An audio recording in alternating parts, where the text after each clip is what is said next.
Fluminense. Bárbara Mendonça, que vai explicar melhor aqui pra gente. Demos a notícia, faltou explicar.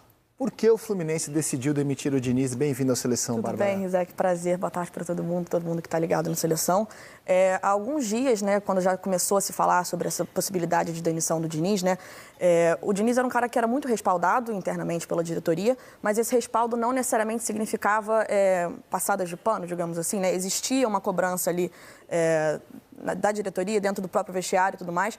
Só que o que a gente tinha era que era uma situação que seria analisada jogo a jogo, né? Então, depois que perde para o Cruzeiro, você tem ali um Fluminense muito desfalcado, voltando de Minas Gerais, mas a gente sabia que esse Fla-Flu poderia ser decisivo, né, para a permanência, ou então como aconteceu para o fim, né, dessa segunda passagem do Diniz.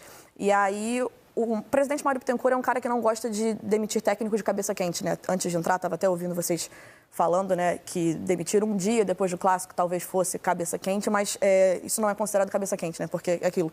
Dormiu, acordou, pensou melhor, né? Teve uma reunião hoje, uma reunião extensa, né? Ontem já tinha tido uma reunião ainda no Maracanã de cerca de 2 horas ali, né? Porque na coletiva ontem, o Diniz não, ao contrário do Cuca, não joga toalha, não fala que, ó, eu não vou recuperar. Sim. Pelo contrário, todas as entrevistas do Diniz mostravam alguém, não sei se ele conseguiria, mas mostravam alguém que tinha esperança de recuperar o time ainda nessa temporada. É isso. A grande questão é que, assim, existia o entendimento de que um elo se perdeu ali, de certa forma, né? Você pode falar de parte técnica, de falhas individuais, você pode falar de preparação física, o fato de o Fluminense ter entrado de férias depois de todo mundo em 2023, a disputa ali do Mundial.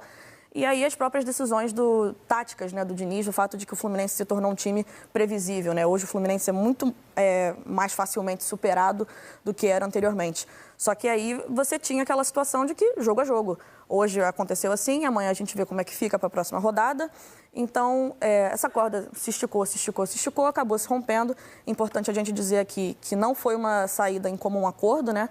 Foi uma saída, o Fernando Diniz foi demitido, então ali o Fluminense tem a pagar uma multa de cerca de entre 6 e 7 milhões de reais, né? Nossa, acabaram de renovar com o contrato dele, né? Ele tinha contrato até o fim de 2025, mas essa situação no Campeonato Brasileiro, de fato, forçou esse fim dessa segunda passagem, né? O Diniz era o técnico dessa passagem, né, que o pior início do Fluminense na era dos pontos corridos, e também era em 2019, que é um dos 3 ali piores inícios também. Então, de fato, né, esse retrospecto foi crescendo, tornou muito difícil essa permanência do Diniz. Bárbara, você conseguiu reparar a repercussão diante da torcida, assim, que reações tem o torcedor hoje? Cara, foi bem rápido, assim, porque entre o momento de a gente publicar a nota da demissão, a gente tinha acabado de gravar um podcast, inclusive, que podcast a gente vai, inclusive, fica aqui o convite, né, 4 horas de novo para o novo podcast GE Fluminense, mas assim, com a torcida, o Diniz já tinha perdido, a torcida já tinha perdido a paciência, a verdade é essa, assim. Por um lado, você via que ele estava muito tranquilo, muito sereno, né? Mas você via que essa serenidade que ele passava, de certa forma, não era refletida nas arquibancadas, né? Você chegava no Fluminense e Atlético Goianiense, antes mesmo da bola rolar, na escalação, os nomes passando no telão, e já está todo mundo vaiando o Diniz, faixa estendida. Então, assim, do que eu pude ver, é óbvio que, evidentemente, isso não... Rede social não é um recorte muito pequeno do que é uma torcida de futebol, né? Mas eu vi mais pessoas satisfeitas com a demissão do que insatisfeitas, né? Rola aquele sentimento ali de gratidão, é o técnico por trás do principal título da história do clube, mas tinha esse entendimento de que o trabalho realmente chegou ao fim e que era hora de mudanças. E para fechar, a apuração de vocês já aponta para possíveis substitutos? Não, ainda é muito cedo. O que a gente sabe é que na quinta-feira contra o Vitória vai ser o Marcão comandando o Fluminense, mas qualquer nome que surgir neste momento ainda está na base da especulação, informação mesmo nada. Fiz uma conta rápida, espero não estar errado, mas olha o que é o futebol brasileiro. Você pega os 20 clubes da Série A, só o Vojvoda, o Renato e o Abel Ferreira e o Tencate do Criciúma começaram a temporada passada e ainda estão empregados. Assim, você conseguir virar uma temporada no Brasil é a exceção. Não, e curiosamente, da Série A. Curiosamente, o Diniz se tornou, semana passada, o técnico mais longevo do Fluminense no século XXI, superando ali o Abel Braga, e aí menos de uma semana depois vem a demissão. Bárbara, obrigado. Obrigada pelo convite. Se tiver novidade, por favor, avise a nossa produção. Pode deixar. E já roda aqui os melhores momentos da 5ª vitória seguida do Palmeiras, que a nossa equipe apurou. O Diniz foi demitido, tá? Foi escolha do clube, que em maio, mais precisamente no dia 22 de maio, anunciou a renovação do Diniz até o fim de 2025, ele tinha contado até o fim desse ano. O Fluminense já estava em uma fase, o clube decide renovar até o fim de 25 e hoje decidiu interromper. Eu sempre acho estranho assim, quando um clube decide demitir um treinador um dia depois de um clássico, porque eu acho que você está tomando decisão muito com o fígado quando você perde um clássico. Sempre gosto de esperar a poeira baixar. O Fluminense não quis esperar essa poeira baixar e demitiu o Diniz. O Cuca, ao contrário, pediu demissão do Clube Atlético Paranaense. Ele foi embora depois de 11 rodadas. Informação apurada pela Nádia Mauad ainda ontem, publicada pelo GE.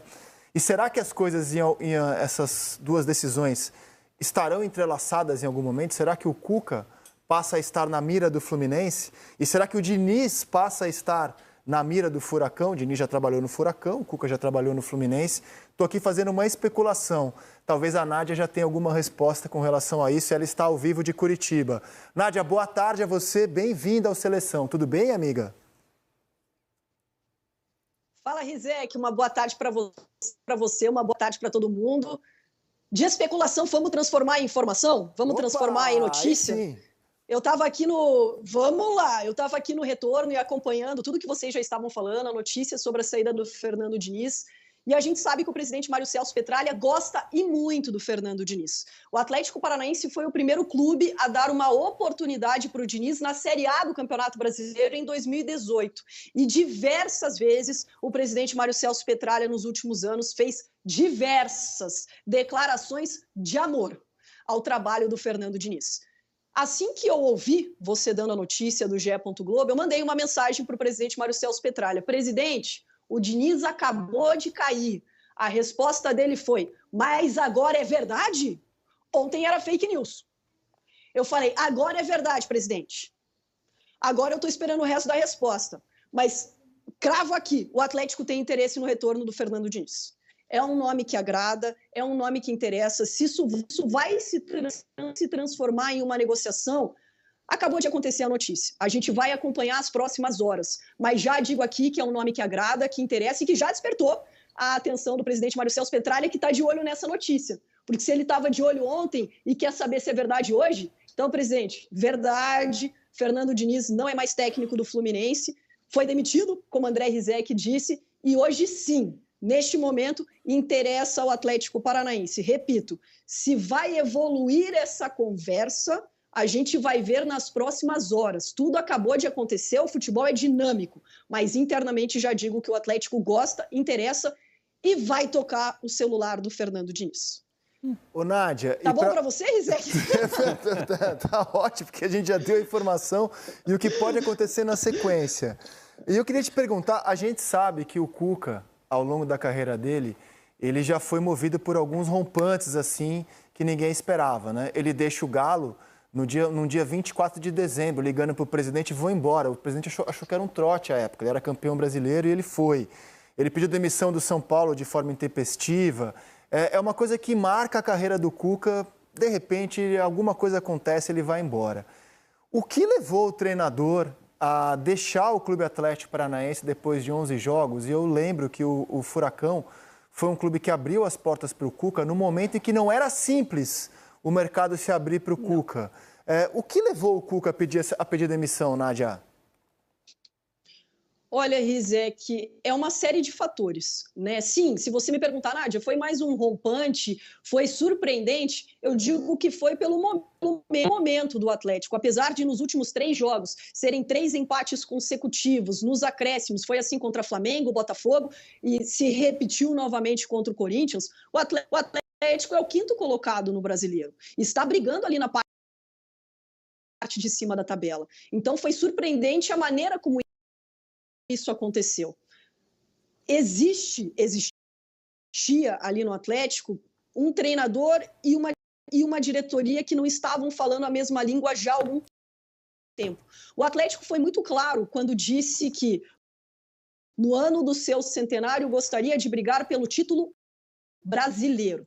O Cuca sempre entendeu, tudo bem, entendo essa missão. Esse elenco é bom, mas para ser campeão brasileiro, o elenco precisa ser ainda melhor. E diversas vezes deu entrevistas falando, preciso de um elenco melhor, preciso de um elenco melhor. E encontrou dificuldade no mercado e também já tinha informação que essa janela, que se abre no dia 10 de julho, não seria o que ele está esperando para um time que quer brigar lá em cima no Campeonato Brasileiro. Esse é o primeiro desalinhamento entre diretoria e Cuca. Ontem, quando o jogo acabou, os torcedores gritaram: vergonha, vergonha, terceiro empate consecutivo, e alguns torcedores acabaram atacando o próprio Cuca, mas não foi o geral na Arena da Baixada.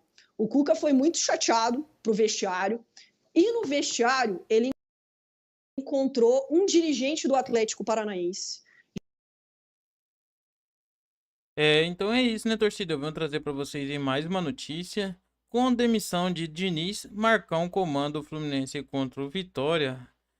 Pessoal, com a saída aí de Diniz, o Fluminense será comandado aí por Marcão na partida frente ao Vitória na próxima quinta-feira. Diniz aí, que não é mais treinador do Fluminense, após uma reunião realizada nesta segunda-feira, dia 24, as duas partes aí optaram por encerrar a segunda passagem do treinador pelo clube. Pessoal, essa informação aí foi dada aí pelo GE. Globo e oficializada pelo clube aí minutos depois. E o auxiliar permanente do Fluminense, Marcão, é que irá comandar o duelo aí contra o Vitória. Diniz retornou ao Fluminense ainda em 2022 e foi comandante do título carioca e da Libertadores do ano seguinte. E nesta temporada o técnico levantou o título da Sul-Americana. Ao longo de 2024 foram 28 partidas com 10 vitórias, 8 empates e 11 derrotas. O comandante deixa o clube e a equipe na última colocação do Campeonato Brasileiro em 2024 com 6 pontos em 11 rodadas. E além disso, pessoal, o Fluminense está nas oitavas de final da Libertadores, tendo o Grêmio, outro time presente no Z4, como seu adversário direto, né, pessoal, nas oitavas de final da Libertadores. Pessoal, lembrando aí que o Fluminense foi montado de acordo aí com o jeito que Diniz joga, né? O jeito que Diniz entende o futebol.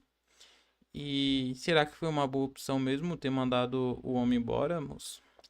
Eu tenho minhas dúvidas, mas se vir outro técnico, que venha um técnico experiente, que conheça os jogadores e que coloca cada um na sua posição de origem, né, pessoal? Que o Fluminense peca muito até o momento, até o último jogo contra o Flamengo, na saída de bola, não chuta no gol. O que técnico que vir tem que fazer no mínimo essas duas coisas: colocar o pessoal para chutar no gol e aquela saída de bola ali atrás, ali, aquele toque para trás ali que não existe, né, pessoal? Vamos ser bem sinceros com isso. Então é isso, pessoal, que eu queria trazer para vocês. Se chegou até aqui, deixe seu comentário. Se ainda não deixou o seu like, que deixe seu like. E se ainda não é inscrito, que se inscreva no canal, dê essa moralzinha pra gente se inscrever no canal, ajudando a gente a crescer o canal aí a cada dia que passa. Fique com Deus, tenha uma excelente segunda-feira, até a próxima notícia.